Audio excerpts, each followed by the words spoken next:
Assalamualaikum warahmatullahi taala wabarakatuh. Selamat sejahtera. Tuan-tuan, tolong share, tolong like, tolong subscribe.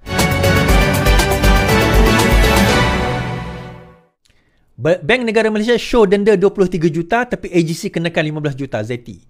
Bank ini berkenaan dengan 1MDB, kes 1MDB. Bank Negara Malaysia mengesyorkan denda 23 juta terhadap 1MDB kerana gagal mematuhi arahan Bank Pusat di bawah Akta Perkhidmatan Keuangan 2013, kata Zaiti Akhtar Aziz.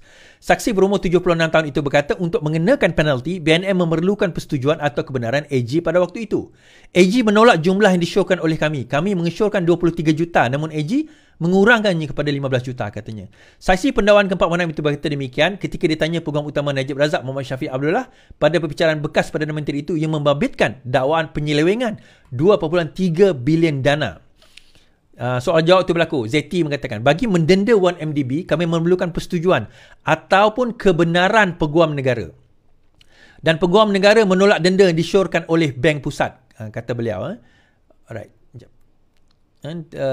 Syafi'i bertanya, berapa jumlah denda yang disyorkan oleh Bank Negara Malaysia? ZT kata 23 juta.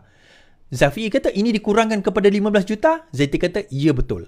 Pada 2016, Bank Negara Malaysia dilaporkan telah mengeluarkan surat compound kepada 1MDB kerana gagal mematuhi sepenuhnya arahan dikeluarkan oleh Akta Perkhidmatan Keuangan yang adalah antara tindakan takhir oleh ZT sebelum bersara sebagai Gubernur BNM.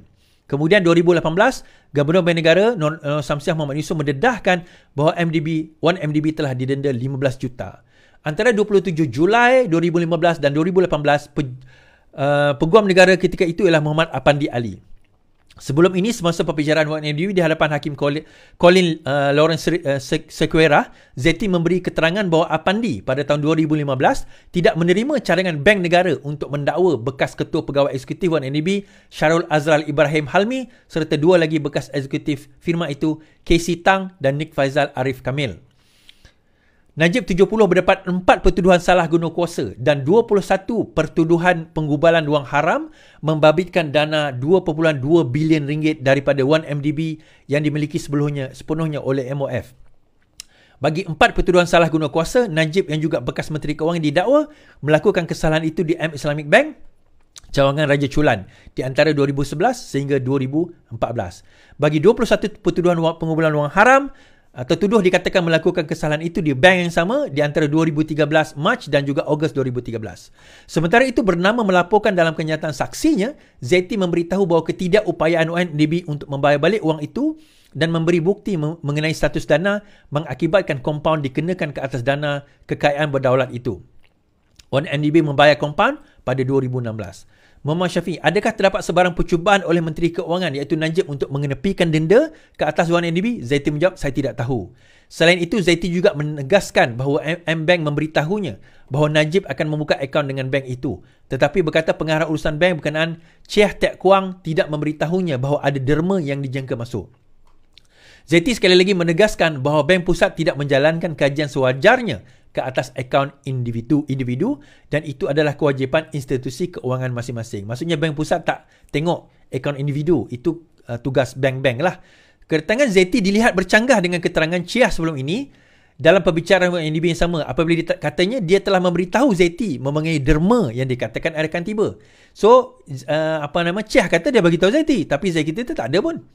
Chiah pada 2022 memberitahu Mahkamah Tinggi bahawa dia telah mengikuti arahan pengurusi M-Bank dan pergi ke rumah Najib untuk memberitahu Najib dengan dokumen pembukaan akaun bank dan Najib mendakwa akan ada 100 juta USD derma datang dari Arab Saudi untuk beliau khusus bagi pelaksanaan aktiviti berkaitan Islam.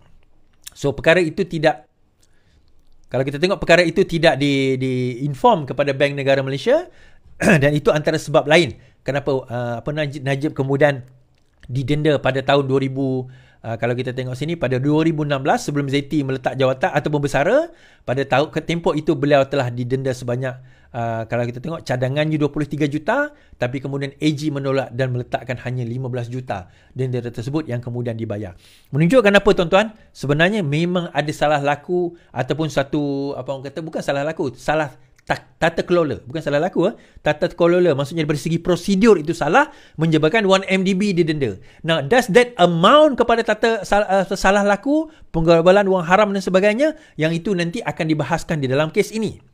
Tetapi apa tujuan perbicaraan kecil dengan Zeti? Yang pertama, ada orang kata Zeti terlibat, Zeti yang dapat terima duit dana ni sebelum ni, orang duk kata kan. Sebenarnya tak ada, dan dibuktikan bahawa Zeti sendiri telah mendenda 1MDB pada waktu itu, minta 23 juta, tetapi Apandi Ali yang menurunkan kepada 15 juta, dan Apandi Ali inilah yang sebenarnya pada waktu itu nak membuang kes 1MDB ini, kalau tuan-tuan ingatlah kes tersebut. So ini antara perbicaraan yang berlaku pada hari inilah. Baik, kita beralih kepada cerita judi, tuan-tuan, syarikat judi. Nah, baru-baru ini ada timbul kan, saya kata bahawa Perdana Menteri mendedahkan bahawa ada parti politik yang menerima dana judi. Menerima dana judi. Dan pada masa itu PAS kata, I think Perikatan Nasional ke PAS, saya tinggal salah satu kata, dia akan saman Perdana Menteri, akan saman Anwar Ibrahim. Sampai sekarang, setakat Ogos, tidak ada saman lagi yang ditujukan kepada Anwar Ibrahim. Kita tak tahu kenapa. Setakat Ogos, tidak ada saman terhadap Anwar Ibrahim dilakukan. Kejap tuan-tuan, saya ada masalah dengan TikTok saya. Kejap.